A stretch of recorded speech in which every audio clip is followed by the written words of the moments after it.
Good morning students. आज का हमारा टॉपिक है मेंडल्स लॉ ऑफ इनहेरिटेंस, जिसका पार्ट फर्स्ट हम पहले पढ़ चुके हैं। आज हम इसका पार्ट सेकंड पढ़ेंगे। पार्ट फर्स्ट में हमने जो है पृथक्करण के नियम का भौतिक आधार हम पढ़ रहे थे। तो वहाँ हमने बात करी थी युग्मकों के बनते समय अर्धसूत्री विभाजन होने की। तो वहाँ की बात से हम आगे आज पढ़ रहे हैं। अभी देखिए, अर्धसूत्री विभाजन के फलस्वरूप बनी 4 पुत्री कोशिकाओं में से 2 पुत्री कोशिकाएं एक समजात गुणसूत्र से 2 पुत्री क्रोमेटिड प्राप्त करती है, तथा शेष 2 कोशिकाएं हैं वो 2 पुत्री क्रोमेटिड दूसरे समजात गुणसूत्र से प्राप्त करती है। अर्थात 4 कोशिकाओं में से 2 कोशिकाएं प्रभावी युग्म विकल्पी, जिसको कैपिटल टी कहते हैं, वह 2 कोशिकाएं अप्रभावी युग्म विकल्पी 2 कोशिकाएं अप्रभावी युग्म विकल्पी स्मॉल टी प्राप्त करती हैं। ऐसा कोई भी युग्मक नहीं बनेगा जिसमें दोनों कैपिटल टी और स्मॉल टी युग्म विकल्पी हो। अर्थात युग्मक के अंदर केवल एक ही युग्म विकल्पी या केवल एक ही एलील मौजूद रहेगा।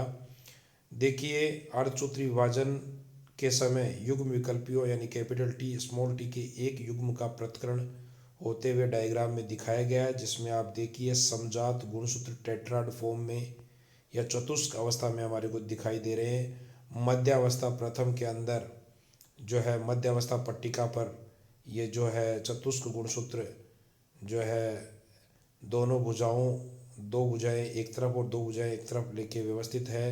इसी प्रकार अंत्यावस्था जो है टीलोफेज और पश्चावस्था के अंदर देखिए जो है गुणसूत्र बिंदु का विभाजन हो चुका है।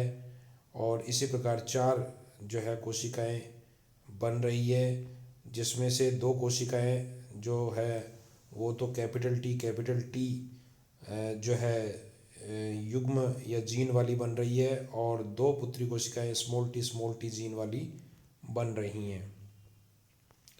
देखिए, पृथक्करण नियम की अगर हम आधुनिक संकल्पना पढ़ते हैं, modern concept of law of segregation, तो उसमें यह बताया गया है कि पृथक्करण का नियम मेंडल द्वारा प्रस्तुत अपनी मौलिक संकल्पना थी।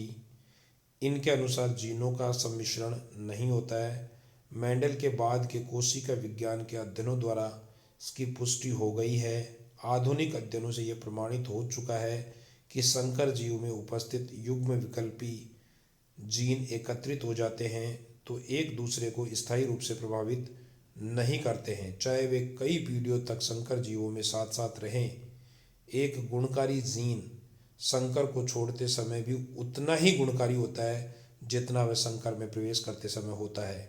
ऐसा ही व्यवहार अगुणकारी जीनों में भी देखा जाता है। पृथक्करण के नियम का महत्व, importance of law of segregation. Mendel के पृथक्करण के नियम से जो है जीन कंसेप्ट यानी जीनी संकल्पना को महत्व मिला है, जिसमें जीनी कंसेप्ट या मेंडल के पृथक्करण के नियम से जो जीन कंसेप्ट डेवलप हुई है उसके कुछ मुख्य बिंदु देखते हैं। देखिए, पहला बिंदु है प्रत्येक लक्षण का विकास एक जीन द्वारा नियंत्रित होता है, अर्थात जीनों का एक जोड़ा उसे नियंत्रित करता है। दूसरा, प्रत्येक जीन के 2 युग्म विकल्पी यानी एलील्स होते हैं जो एक जोड़ी विप्रियासी यानी कॉन्ट्रास्टिंग कैरेक्टर्स को नियंत्रित करते हैं। तीसरा लक्षण, जीन कणीय रूप में पाए जाते हैं। इस कारण जीन के युग्म विकल्पी एक ही कोशिका में रहते हुए भी आपस में सम्मिश्रित या मिक्स नहीं होते हैं। चौथा कैरेक्टर, एक जीन के युग्म विकल्पी पृथक होकर संकर के अलग अलग युग्मकों में जाते हैं। और 5वां पॉइंट है, जीन वंशागति की इकाई है जो एक पीढ़ी से दूसरी पीढ़ी में गमन करती है। स्वतंत्र अपव्यूहन के नियम की बात करें, law of independent assortment. Mendel ने द्विसंकरण यानी कि डाइहाइब्रिड क्रॉस एवं त्रिसंकरण यानी ट्राइहाइब्रिड क्रॉस के प्रयोगों को करने के बाद स्वतंत्र अपव्यूहन का नियम प्रतिपादित किया। मेंडल ने द्विसंकरण व त्रिसंकरण क्रॉस किया, जिसमें उन्होंने जनकों को 2 या 3 या अधिक जोड़ी विप्रियासी लक्षणों को एक साथ लेकर क्रॉस करवाया। उन्होंने देखा कि लक्षणों का एक जोड़ा एक दूसरे से स्वतंत्र होता है या फिर मिश्रित रहता है। जब दो या दो से अधिक जोड़ी लक्षणों के बीच में क्रॉस कराया जाता है तो लक्षणों की वंशागति स्वतंत्र रूप से होती है। एक लक्षण की वंशागति का दूसरे लक्षण की वंशागति या उपस्थिति का कोई प्रभाव नहीं पड़ता है। इसी को हम स्वतंत्र अपव्यूहन का नियम कहते हैं कि प्रत्येक लक्षण की जो है वंशागति है दूसरे लक्षण से पूरी तरीके से स्वतंत्र होती है। स्वतंत्र अपव्यूहन के नियम के अनुसार युग्म विकल्पियों के प्रत्येक युग्म के सदस्य न केवल विसंयोजित होते हैं अपितु विभिन्न जीनों के युग्म विकल्पी युग्म एक दूसरे के प्रति स्वतंत्र रूप से व्यवहार भी करते हैं।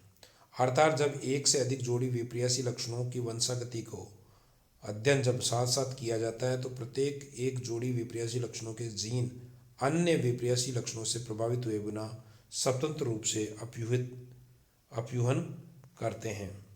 द्विसंकर संकरण में यानी कि डाइहाइब्रिड क्रॉस में दो विभिन्न आनुवंशिक गुणों के विप्रेयसी कारकों के संकरण का साथ साथ अध्ययन किया जाता है। मान लेते हैं कि मटर में एक गुण बीज का आकार है जिसमें दो रूप हैं, गोल बीज कैपिटल आर और झुर्रीदार स्मॉल आर। परस्पर ये दोनों कॉन्ट्रास्टिंग है, विप्रेयसी हैं। दूसरा गुण है बीज के रंग का जिसमें भी दो स्वरूप है, पीला बीज येलो कैपिटल वाई और हरा बीज स्मॉल वाई। ये भी परस्पर आपस में जो है कॉन्ट्रास्टिंग है, विप्रेयसी हैं। जब शुद्ध गोल पीले बीज वाले capital R R capital Y Y बीजों वाले जो है जनक का पर परागण क्रॉस फर्टिलाइजेशन झुर्रीदार हरे small R R small Y Y लक्षणों वाली माता या जनक से किया जाता है तो F1PD में सदैव गोल कैपिटल आर और पीला कैपिटल वाई लक्षण ही प्रकट होता है और झुर्रीदार और हरा लक्षण छिपा हुआ रहता है। उपयुक्त संकरण प्रयोग में प्रत्येक युग्मक दो जीनों में से प्रत्येक जीन की एक प्रति प्राप्त करता है तथा F1PD में capital R capital Y small Y जीनी संरचना वाली संतान उत्पन्न होती है। यह कैपिटल आर कैपिटल वाई व स्मॉल वाई युग्मकों के संयोग से बनती है। जब द्विसंकरण क्रॉस में F1PD में capital R capital Y small Y genotype वाली F1 संतानों में परस्पर आपस में स्वपरागण या सेल्फ पोलिनेशन कराया जाता है तो F2 संतानों में 4 प्रकार के फिनोटाइप या लक्षण प्ररूप हमारे को प्राप्त होते हैं। इनका अनुपात होता है 9:3:3:1। ये 4 फिनोटाइप होते हैं। एक तो गोल और पीले बीज वाले पौधे 9 अनुपात, इसी प्रकार गोल हरे 3, इसी प्रकार झुर्रीदार पीले 3, इसी प्रकार झुर्रीदार हरे 1। अतः जो लक्षण F1PD में छिप गए हैं वे पुनः F12PD में प्रकट हो गए हैं। यह अनुपात तब उत्पन्न होगा जब विभिन्न गुणों का एक दूसरे से स्वतंत्र अपव्यूहन हो, जैसा कि वास्तव में देखा गया है। स्वतंत्र अपव्यूहन से तात्पर्य है दो विभिन्न गुणों के कारक परस्पर आपस में जुड़े हुए नहीं रहते हैं। हालांकि वो साथ रह सकते हैं लेकिन परस्पर आपस में जुड़े हुए नहीं होते हैं गुणसूत्रों पर, और युग्मक निर्माण के समय या तो वे एक युग्मक में जा सकते हैं अथवा फिर अलग अलग युग्मकों में भी जा सकते हैं। स्वतंत्र अपव्यूहन के नियम का भौतिक आधार, physical basis of the law of independent assortment. स्वतंत्र अपव्यूहन के नियम के अनुसार द्विसंकरण संकरण में F2PD में जनकीय संयोजनों के अतिरिक्त नए संयोजन भी प्राप्त होते हैं। उदाहरण के लिए गोल पीले कैपिटल आर कैपिटल वाई व झुर्रीदार हरे स्मॉल वाई के मध्य संकरण के परिणाम स्वरूप गोल पीले व झुर्रीदार पीले संकर प्राप्त होते हैं। F2PD में हमें निम्न अनुपात प्राप्त होता है। गोल और पीले बीज वाले जो है 9 अनुपात बनते हैं। इसी प्रकार गोल हरे बीजपत्र वाले बीज बनते हैं 3 अनुपात में और झुर्रीदार पीले बीजपत्र वाले बीज 3 अनुपात में, झुर्रीदार हरे बीजपत्र वाले बीज 1 अनुपात में। तो कुल मिला के अनुपात बनता है 9:3:3:1। इसका हम चित्रीय निरूपण अगर हम समझें तो देखिए गोल और पीले बीज जिसका जीनोटाइप है capital R capital capital Y. इसी प्रकार झुर्रीदार हरे बीजों का स्मॉल वाई। ये जनक पौधे हैं, इनके बीच में जब परपरागण या क्रॉस फर्टिलाइजेशन कराया जाता है तो इनमें जो युग्मक बनते हैं तो वो 4 प्रकार के युग्मक बनते हैं। 2 प्रकार के युग्मक बनते हैं गोल और पीले पौधों से, और 2 प्रकार के युग्मक बनते हैं झुर्रीदार हरे पौधों से। तो देखिए युग्मक कौन कौन से बनते हैं, capital R, capital Y, capital R, capital Y. इसी प्रकार झुर्रीदार ये गोल पीले बीजों से बनते हैं, और झुर्रीदार व हरे बीजपत्र वाले पौधों से small R small Y, small R small Y. और इनके आपस में जो है क्रॉस से F1PD जो बनती है उसमें capital R, small R, capital Y, small Y जो है जीनोटाइप बनता है, जिससे गोल और पीले बीज वाले पौधे बनते हैं। और इन capital R, small R, capital Y, small Y यानी गोल पीले बीजों के बीच में जब स्वपरागण की क्रिया करवाई जाती है तो अर्धसूत्री विभाजन के फलस्वरूप इनमें 4 प्रकार के युग्मक बनते हैं। ये युग्मक हैं capital R, capital Y, capital R, small Y, small R, capital Y, small R, small Y. जब इनके मध्य क्रॉस कराया जाता है और उनको इस प्रकार चेकर बोर्ड में रखा जाता है तो हम देखते हैं कि 9 F2PD में 9 पौधे तो गोल पीले बीज वाले बनते हैं, 3 पौधे गोल झुर्रीदार बीजों वाले, और 3 पौधे बनते हैं झुर्रीदार पीले बीजों वाले, और एक पौधा एक अनुपात में बनता है, एक पौधा बनता है वो बनता है झुर्रीदार और हरे पौधे वाला, जिसको चेकर बोर्ड में आपके सामने दिखाया गया है। देखिए इनमें गोल पीले व झुर्रीदार हरे अपने जनकों के समान हैं, जबकि गोल हरे व झुर्रीदार पीले नए संयोजन बने हैं। जनकों का जीनोटाइप हम देखें तो capital R, capital R, capital Y व small R, small R, small Y हैं, और इनके द्वारा युग्मक 2 प्रकार के बनते हैं, मैं बता चुका हूँ पहले भी, कैपिटल आर, कैपिटल वाई व स्मॉल आर, स्मॉल वाई। यदि F1PD के जो संकर बनता है जिसका जीनोटाइप है capital R, capital Y, small Y भी युग्मक निर्माण के समय अपने जनकों का ही अनुकरण करता है तो F2PD में सिर्फ जनकीय संयोजन यानी गोल पीले व झुर्रीदार हरी प्राप्त होने चाहिए, लेकिन ऐसा नहीं होता है। और F1PD में अर्थात F1PD संकर से capital R, capital R, small Y में युग्मक निर्माण के समय युग्म विकल्पी स्वतंत्र रूप से पृथक होते हैं तथा 4 प्रकार के युग्मक का बनाते हैं। यह है capital R, capital Y, capital R, small R, capital Y और स्मॉल आर, स्मॉल वाई। इन युग्मकों की निर्माण विधि को हम चित्र द्वारा हम आसानी से समझ सकते हैं।